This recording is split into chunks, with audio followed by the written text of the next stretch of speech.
Salut les devins, c'est Saikyo, nouvelle vidéo aujourd'hui très importante, vraiment très importante, avec de nouvelles informations, des mises à jour d'anciennes informations, pas mal de choses que j'ai aujourd'hui à vous transmettre concernant le fameux retour de Dragon Ball Super en 2019 et plus précisément sur une fenêtre de lancement en juillet 2019.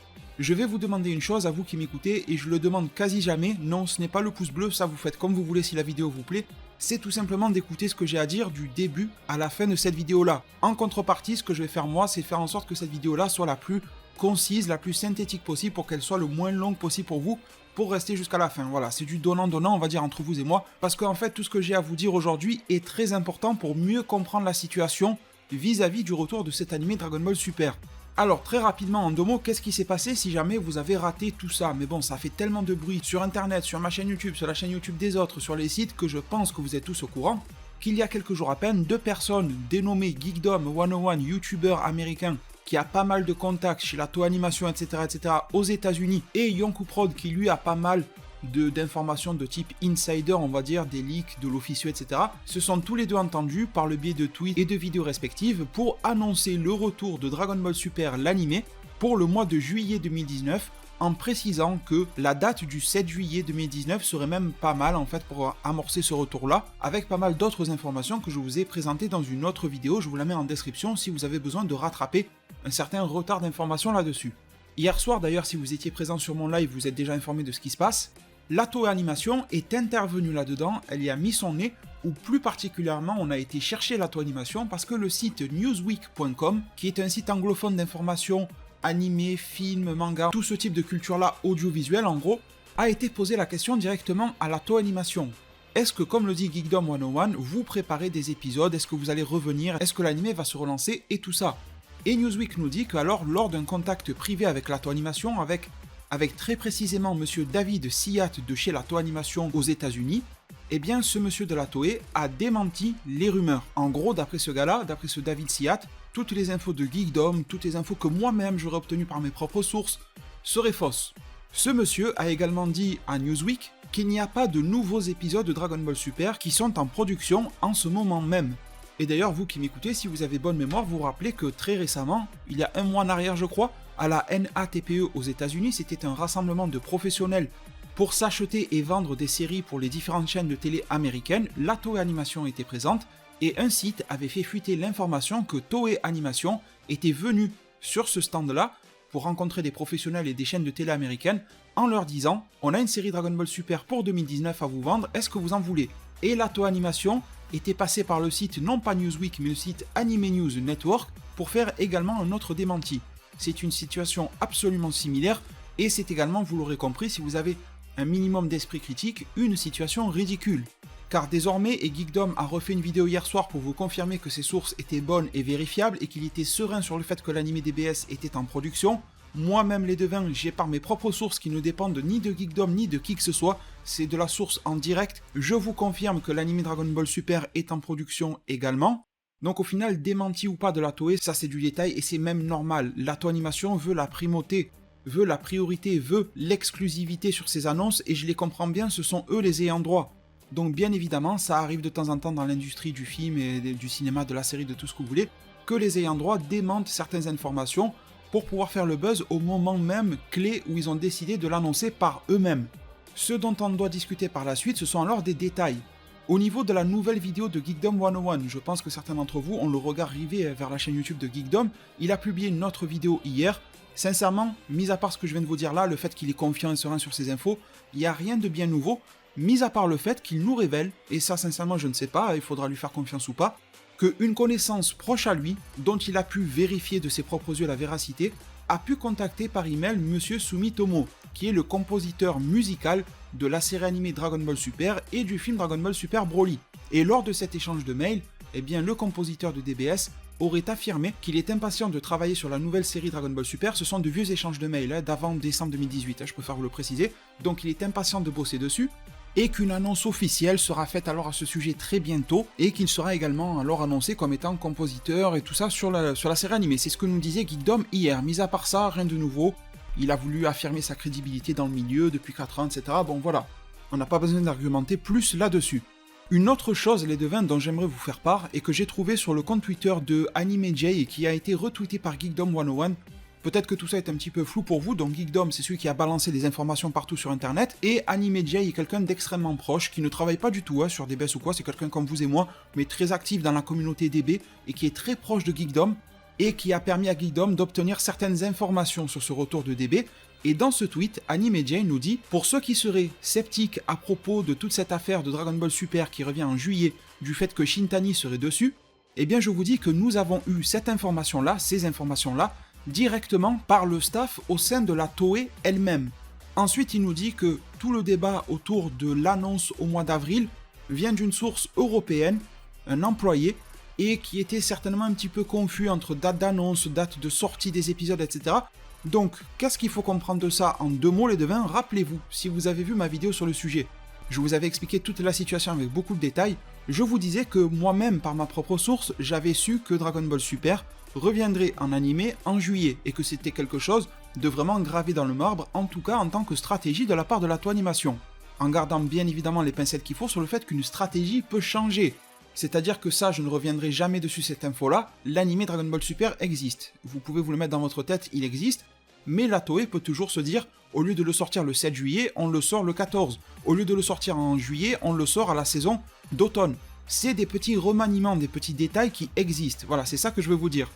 Mais dans cette vidéo-là, je vous disais que, malgré ma source qui est très qualitative, je ne savais strictement rien sur la date d'annonce. Toujours en sincérité, j'essaye pas d'en faire d'état. Quand j'ai une info, je vous la donne. Quand je n'ai pas l'info, je vous dis que je ne l'ai pas. Eh bien, ce que nous dit Geekdom par le biais de AnimeJ confirme mes dires, c'est-à-dire qu'il y a une info sûre et certaine, l'anime existe et il est prévu pour juillet. Mais par contre, en termes de quand est-ce que ça sera annoncé, eh bien on peut se fier à 2-3 petites sources ci et là, des indications comme par exemple ce fameux employé européen, mais on ne peut pas avoir l'information sûre parce que ça, je vais vous le dire concrètement pourquoi est-ce que moi je n'ai pas la date d'annonce, pourquoi est-ce que Geekdom ne l'a pas. Tout simplement parce que cette information-là, c'est la Toei Animation Japon qui l'a exclusivement. Pourquoi les devins est-ce que moi j'arrive à avoir des infos? Pourquoi est-ce que Geekdom en a eu sur la date de sortie? Parce que, je vais pas vous en dire trop sinon ça cause des problèmes aux gens, mais la Toei Japon c'est la maison mère, celle qui a toutes les infos, c'est elle qui sait tout. Mais comme vous le savez, l'anime Dragon Ball Super ne sort pas qu'au Japon. Aussi bien en chaîne de télé que sur les plateformes de streaming, que tout ce que vous voulez. C'est mondialisé maintenant. Et si vous voulez que ça sorte de manière mondialisée, eh bien la Toei Animation Japon doit bien évidemment communiquer les informations à ses filiales. Exemple, Toei Animation USA, Toei Animation Europe, mais encore plus de personnes dans le truc. Mais en gros, la Toei Japon, ce qu'elle fait, c'est qu'elle donne le moins possible d'informations à ses filiales pour que rien ne fuite. Sauf qu'il arrive un moment clé, une date clé, où bien évidemment tu es obligé en fait de poser le sujet sur la table avec tes filiales, pour que tes filiales négocient des contrats à droite à gauche, pour que tes filiales se préparent elles-mêmes à accueillir la série dans leur pays, pour que le marketing autour de la série se mette en place. Et même si la Toei Japon le fait au dernier moment, au bout d'un moment par exemple, elle est bien obligée de le communiquer à sa Toei Animation USA. Et si les secrets sont bien gardés au Japon, ce n'est pas le cas ailleurs, ça je peux vous le confirmer. Hier, en rigolant dans mon live, je disais que c'était une passoire. Bon, c'est pas réellement une passoire, mais il y a quand même quelques trous. C'est pas bien colmaté, en fait. Et du coup, pour le moment, de ce que je sais, la date d'annonce de Dragon Ball Super, la série animée Le Retour, c'est uniquement la Toei Animation Japon qui l'a. Enfin, il y a Akira Toriyama, tu m'as compris. Mais c'est quand même uniquement la Toei Japon. La Toei USA n'a pas encore cette info, la Toei Europe n'a probablement pas cette info non plus, c'est ça que je veux vous dire, et c'est pour ça qu'il y a une partie de l'info qui est sûre, parce qu'il faut bien négocier des choses, il faut bien informer les filiales pour que ça arrive et se préparer, on peut pas d'un claquement de doigts du jour au lendemain faire en sorte que les chaînes de télé te diffusent ou les sites et tout ça, mais toutes les informations qui ne regardent pas pour l'heure actuelle les filiales, eh bien on ne leur donne pas, comme ça on évite toutes les fuites. Comme ça, les devins, vous comprenez un petit peu mieux le fonctionnement de ce système-là, et j'essaye bien sûr de vous le dire le plus clairement possible, sans mettre en péril, on va dire, quelconque poste, quelconque personne, ou quelconque situation m'ayant donné des informations ou étant mes sources que je fais en sorte de préserver au mieux possible. Ensuite, les devins, on en arrive très proche de la fin de cette vidéo-là, et j'aimerais vous faire quelques rajouts. Là, on n'est plus sur des rajouts qui relèvent de la pure logique. C'est que par exemple, comme quelqu'un me l'a rappelé hier soir en privé, il se reconnaîtra, eh bien on peut faire un petit affinage sur le créneau horaire et le jour en fait de sortie de Dragon Ball Super. Vous savez, il y a un gros débat, est-ce que ça va revenir au même créneau horaire qu'avant, est-ce que ça sera le même jour, même heure, est-ce qu'on va se refaire des lives la nuit du samedi au dimanche et tout pour en parler? Pas forcément, parce qu'en fait, ce que l'on sait sur l'anime Gegege no Kitaro, vous n'avez tous pas manqué l'information que ça revient pour une saison 2, jusque là pas de problème. Mais l'information qui n'a pas été réellement très médiatisée, et au final j'ai été vérifié par moi-même tout à l'heure, elle existe vraiment, elle est officielle, hein, ça c'est pas de la rumeur, c'est que l'anime Gegege no Kitaro revient le dimanche 7 avril, sans nous préciser l'heure à laquelle il revient. Donc là, ce que l'on sait, c'est que Kitaro revient exactement le même jour auquel il était diffusé avant. Et si vous voulez placer Super au même jour auquel il était diffusé avant, ben ça va faire une petite bataille entre Kitaro et DBS, lequel gagnera pour revenir sur sa date et créneau horaire habituel. Le truc, c'est que là, ils nous ont annoncé que Kitaro revient le dimanche. Ils nous ont pas annoncé l'heure. Mais ce que je ne peux pas comprendre, par pure logique, c'est comment faire cohabiter One Piece, Kitaro et Dragon Ball Super dans la même journée du dimanche sur Fuji TV. On peut penser à un Kitaro qui glisserait vers un programme du soir le dimanche soir, mais je ne crois pas que Fuji TV ait la capacité de le faire. Donc ça voudrait dire, à première vue les devins, on attend, je devrais avoir l'heure de diffusion de Kitaro très bientôt, on devrait me la confirmer dans les heures ou jours qui suivent, eh bien on devrait avoir un Kitaro qui reprend sa date et son jour habituel. Le jour c'est sûr, l'heure reste à déterminer mais ça a l'air tout parti pour, et un Dragon Ball Super qui alors changerait de jour de diffusion et qui changerait d'heure. Moi je me dis que pourquoi pas, et ça je vous l'avais dit il y a plusieurs mois, ça pourrait reprendre son ancien créneau du mercredi comme DBZ à l'époque, mais bon bref, ça on en parlera une autre fois. Par pure logique, pour vous parler de l'annonce de cette série Dragon Ball Super de manière officielle, quand est-ce qu'elle pourrait avoir lieu et arriver? Si on fait un déroulement logique, il y a quelques fenêtres d'annonce primordiales. Déjà, là, cette semaine-là, dans la semaine, on a la fameuse Anime Japan, qui est tout simplement, comme c'est écrit sur le site officiel, un des plus gros événements animés, conventions, festivals, lieux de rencontre des professionnels également du milieu, du Japon et j'oserais même dire du monde. Ça se passe à Tokyo. Il a lieu alors du 21 au 23 mars, là au moment où je vous parle on est le 19, vous voyez que c'est très proche, et à l'intérieur de ça, il peut se passer, croyez-moi, énormément de choses. Il peut se passer rien, hein, je préfère vous le dire, mais il peut se passer énormément de choses, parce que des choses devraient fuiter de la part de la Toonimation là-bas. Donc, je ne pense pas réellement, si vous voulez mon avis à titre perso, que une annonce officielle serait faite là, entre le 21 et le 23, c'est trop précipité.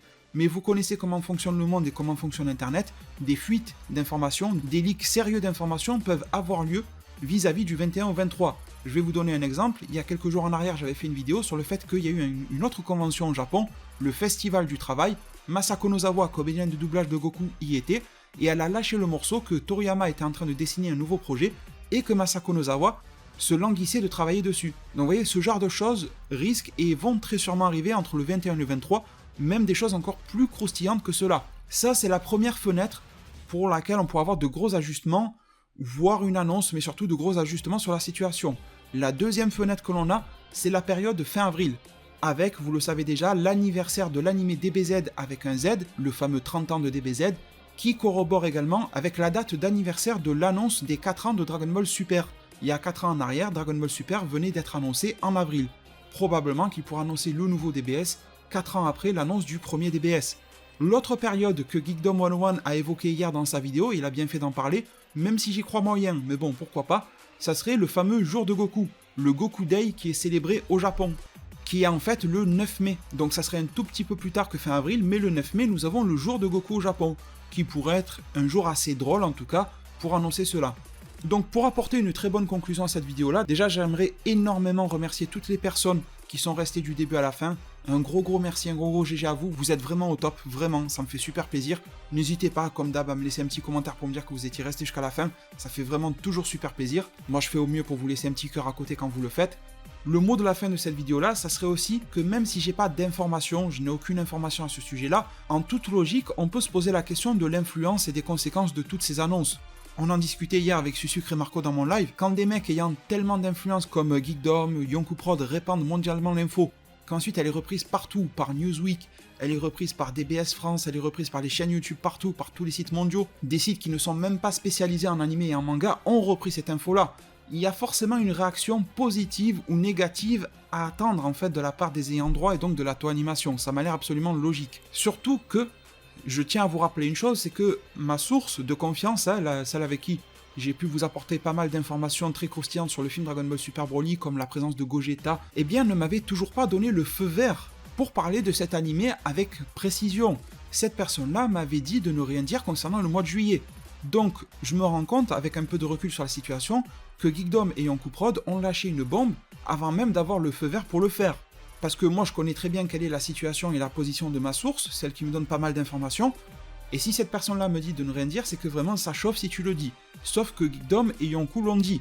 Donc derrière, je me pose la question des conséquences, encore une fois.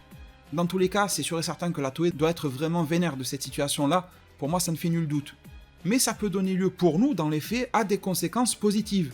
Comme par exemple une Toei Animation, mais sincèrement connaissant les Japonais, ça m'étonnerait, hein, mais une Toei Animation qui tenterait de rebondir dessus cette situation-là, qui essaierait d'américaniser un petit peu son marketing, et qui se précipiterait un petit peu plus que prévu, donc nous révélerait ce fameux DBS 2019 plus vite que prévu, en décalant la date d'annonce, en avançant. Mais sincèrement, j'y crois pas, ça ressemble pas aux Japonais. Par contre, ce que l'on peut avoir derrière, c'est une conséquence négative. Et ça, il faut également le garder en tête. C'est bien beau d'avoir les informations, etc. Mais quand tu répands l'information au moment où il ne faut pas le faire, ou en quantité irraisonnable, ben pourquoi pas que, pas dans le sens où ça fâcherait la Toei, mais dans le sens où la Toei pourrait changer ses plans, en repoussant par exemple son annonce, histoire que cette période de leak se tasse, que tout le monde oublie, que chacun retourne à sa vie tranquillement, etc. On a tous la tête sur le prochain Avenger, tu vois le délire. Et après, la Toei récupérerait d'une certaine manière une semi-forme d'exclusivité sur son annonce parce qu'on l'aurait oublié à moitié que des leaks étaient sortis 1 mois ou 2 mois avant. Voilà. J'espère vous avoir résumé la situation totalement. J'ai fait encore une fois, je vous le répète, au mieux pour que ça soit le plus clair possible. Si jamais vous avez 30 secondes sous la main et que l'envie vous en prend, ma page Utip, c'est gratuit, c'est rapide pour vous, est en description. Prenez tous extrêmement bien soin de votre futur. On se parlera du chapitre 46 de DBS très bientôt. Il va sortir dans quelques minutes à peine au moment où j'enregistre ces mots. Et à plus pour de prochains arts divinatoires.